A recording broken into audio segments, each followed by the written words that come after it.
Hello students, welcome back to the channel. In today's session, we are going to solve question number 7 and 8 of exercise 7.1.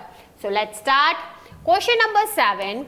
Find the point on the x-axis which is equidistant from these and these. अब देखो students, कहाँ पे point है ये वाला आपको बताया गया है कि भाई एक्स एक्सिस के ऊपर ये पॉइंट है.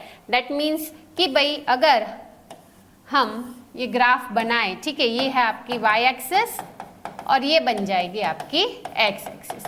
अब बताया गया है कि कोई एक पॉइंट है जो कहाँ पे है भाई, ऑन एक्स एक्सिस.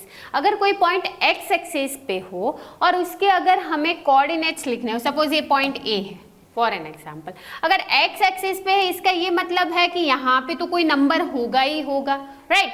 लेते कि भाई ये 1 2 ये 3 पे है, तो दैट मीन्स उसका एक्स कोऑर्डिनेट क्या बन जाएगा, 3 बन जाएगा.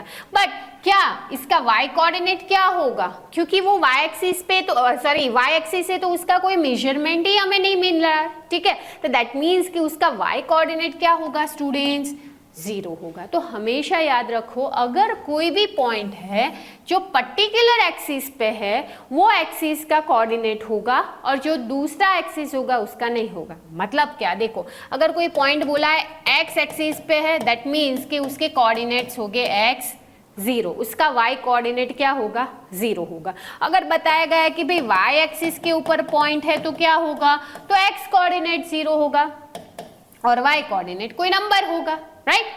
क्लियर. दैट मीन्स कि यहाँ पे हमें ये याद रखना है, जो भी एक्सिस पे पॉइंट हो वो कोऑर्डिनेट प्रेजेंट रहेगा और जो दूसरी एक्सिस है वो 0 हो जाएगी, ठीक है, वो दूसरी एक्सिस का कोऑर्डिनेट 0 हो जाएगा. सिमिलरली अगर y एक्सिस का बोला है तो x एक्सिस का कोऑर्डिनेट क्या हो जाएगा, 0 हो जाएगा. Clear, done.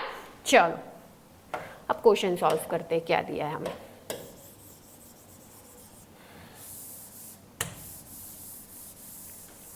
अब देखो स्टूडेंट्स, यहाँ पे आपको क्वेश्चन में बताया गया है कि भाई वो जो पर्टिकुलर पॉइंट है which is on x axis, मतलब कि सपोज वो पॉइंट O है, एक्स एक्सिस पे है तो उसके कोऑर्डिनेट्स कुछ इस हिसाब से है.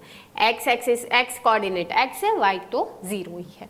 It is equidistance from. Equidistance मतलब क्या कि सपोज यहाँ पे दूसरा एक पॉइंट है A, यहाँ पे दूसरा एक पॉइंट है B और यहाँ पे O है, तो यहाँ से B का डिस्टेंस और O से A का डिस्टेंस क्या होगा, इक्वल होगा, सेम होगा. क्लियर. सपोज ये 5 है तो ये भी कितना आएगा, 5 ही आएगा. इक्वी डिस्टेंस का यही मतलब है कि वो इक्वल डिस्टेंस पे है, कि यहाँ पे A है, यहाँ पे B है, यहाँ पे O है, तो O का डिस्टेंस A से और O का डिस्टेंस B से क्या है, इक्वल है. ऐसा यहाँ पे हमें क्वेश्चन दिया गया है. दैट मीन्स कि भाई OA इज इक्वल्स टू क्या हो जाएगा आपका, OB हो जाएगा, क्योंकि हमें इक्वी डिस्टेंस दिया है. और A क्या है, तो A है 2 -5 और B क्या है -2 9.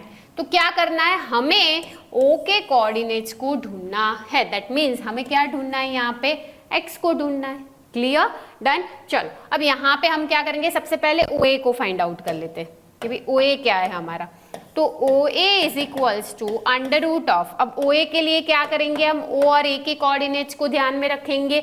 चलो तो O कहाँ पे, यहाँ पे, ये हो जाएगा x1, ये हो जाएगा y1, x2 y2. चलो 2 माइनस x का स्क्वायर प्लस -5 माइनस 0 का square, that will be equals to. अब देखो a minus b whole square की फॉर्मूला यहाँ पे हमें यूज करनी है students, a square plus b square minus 2ab. Clear. चलो करते हैं, ये क्या होगा, 2 का स्क्वायर प्लस x का स्क्वायर माइनस 2 इंटू क्या आएगा, x 2 into 2 into x. Clear. चलो अब यहाँ पे मैंने ये ब्रैकेट को सिंपली ओपन किया है, ठीक है. ये क्या होगा, -5 का स्क्वायर, दैट विल बी 25. चलो फर्दर करते हैं, क्या आएगा, ये हो जाएगा 4 प्लस एक्स स्क्वायर माइनस 2 2 ज़ा 4, 4x प्लस 25. चलो फर्दर करते हैं, ये क्या होगा, x square minus 4x plus 25 plus 4 that is 29. ये हमें क्या मिला स्टूडेंट्स, ये हमें मिला ओ ए। अब सिमिलरली हम फाइंड आउट करते हैं ओ बी को। चलो तो O B is equals to under root of, चलो ओ बी के लिए क्या होगा, ये x1 y1 तो एज इट इज ये बन जाएगा x2 y2, तो क्या होगा -2 - x whole square plus 9 - 0 whole square. Clear. चलो अब आगे क्या करेंगे, सेम फॉर्मूला यूज करेंगे। ये क्या हो जाएगा -2 का square plus x square -2 into x, ठीक है, प्लस यहाँ पे 9 का स्क्वायर दैट इज 81। चलो नेक्स्ट 4 प्लस ये होगा x स्क्वायर माइनस प्लस हो जाएगा 2 2 ज़ा 4x plus 81। So next step में आएगा x square plus 4x plus 81 plus 4 that is 85। ये हमें स्टूडेंट्स क्या मिला, OB मिला। अब हम क्या करेंगे, OA इज इक्वल्स टू क्या कर देंगे OB को। चलो that will do in the next page. क्या करेंगे, OA is equals to OB। चलो अंडर रूट ऑफ क्या था x square minus 4x plus 29, x square minus 4x plus 29 is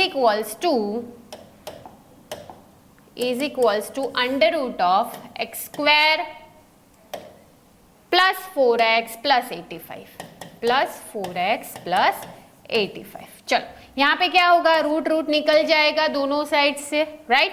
तो x square minus 4x plus 29 is equals to x square plus 4x plus 85। Clear. अब x square cut हो जाएगा, so minus 4x, अब ये 4x को इस side ले लेते तो वो भी माइनस 4x हो जाएगा इज इक्वल्स टू 85। 29 को इस साइड ले लेते तो हो जाएगा माइनस का 29। Okay, the next step minus 8x, 85 minus 29 will be 56। Clear. तो x is equals to 56 upon 8, but कैसा, माइनस का, क्योंकि यहाँ पे माइनस की साइन है। 8 7, सो x इज इक्वल्स टू क्या है स्टूडेंट्स, -7। मतलब जो O है उसके कोऑर्डिनेट्स क्या हो गए, -7 0। ये है आपका आंसर। Clear, done. चलो next question number 8, find the value of y for which the distance between the points P and Q is 10 units. अब आपको यहाँ पे ये दिया गया है कि जो PQ पॉइंट्स है, ठीक है, उनके बीच का डिस्टेंस कितना है भाई, 10 यूनिट्स है। यहाँ पे पॉइंट P है, यहाँ पे पॉइंट Q है और उनका डिस्टेंस हमें दिया गया है 10 यूनिट्स और आपको यहाँ पे y की वैल्यू फाइंड आउट करनी है। तो सिंपली हम यहाँ पे डिस्टेंस फॉर्मूला यूज करेंगे कि भाई PQ इज इक्वल्स टू हमें क्या दिया है यहाँ पे स्टूडेंट्स 10 दिया है, ठीक है। चलो तो PQ पहले फाइंड कर लेते हैं, क्या आएगा, अंडर रूट ऑफ, पहले उसके कोऑर्डिनेट्स लिख लेते हैं। P क्या है 2 -3 और Q हमें दिया है 10y, ठीक है। नाउ ये हो जाएगा x1 y1 x2 y2। तो PQ is equals to under root of 10 - 2 का स्क्वायर प्लस y माइनस का 3 का स्क्वायर, ठीक है। तो क्या आएगा, अंडर रूट ऑफ 10 - 2 8 का स्क्वायर 64 प्लस ये क्या हो जाएगा, माइनस प्लस हो जाएगा, मतलब कि यहाँ पे होगा y + 3 होल स्क्वायर, ठीक है। उसका हम फॉर्मूला यूज करेंगे, तो y स्क्वायर प्लस 3 का स्क्वायर प्लस 2 × y × 3, ठीक है। चलो तो ये क्या होगा further, 64 plus y square plus 9 + 3 2 = 6 that is 6y। ये हमें क्या मिला स्टूडेंट्स, PQ मिला। But what is PQ, PQ is equal to 10। इसे इक्वेट कर देते हैं कि भाई under root of 64 plus y square plus 9 plus 6y is equals to 10। अब रूट निकालना है तो हम क्या करेंगे, squaring on both the side, right. तो क्या हो जाएगा, ये निकल जाएगा रूट के बाहर और यहाँ पे कर दो भाई 64 प्लस 64 प्लस 9 कितना होगा student 73 plus y square plus 6y is equals to 100. Then 100 को इस साइड ले लेते हैं तो y square plus 6y plus 73 minus 100 is equals to 0. चलो तो वाई स्क्वायर प्लस 6y ये कितना होगा माइनस 27 इज इक्वल्स टू 0. अब क्या करेंगे, ये हमें क्वाड्रेटिक इक्वेशन मिला. अब क्या करेंगे, मिडल टर्म स्प्लिटिंग का यूज करेंगे. क्या होगा भाई 27, तो क्या कर सकते हैं 9 3 राइट प्लस 9 माइनस 3 तो हो गया ना. तो क्या होगा y square plus 9 minus 3y minus 27 is equals to 0. चलो इसमें क्या कॉमन है y प्लस 9, यहाँ पे माइनस 3 कॉमन है, y plus 9 is equals to 0. चलो तो क्या मिला हमें स्टूडेंट्स कि भाई y plus 9 and y minus 3 is equals to 0. तो y plus 9 is equals to 0 and y minus 3 is equals to 0. तो क्या होगा y is equals to minus 9 और यहाँ पे हो जाएगा y is equals to plus 3. That means कि हमें यहाँ पे y की दो वैल्यू मिली. क्या, या तो माइनस 9 और 3. ठीक है, क्लियर, ये दोनों वैल्यूज हमें y की मिली. डन. चलो तो स्टूडेंट्स यहाँ पे हम आज का सेशन कंप्लीट करते हैं. मिलते हैं in the next session with the remaining questions of this exercise. Till then take care. जय हिंद, जय भारत.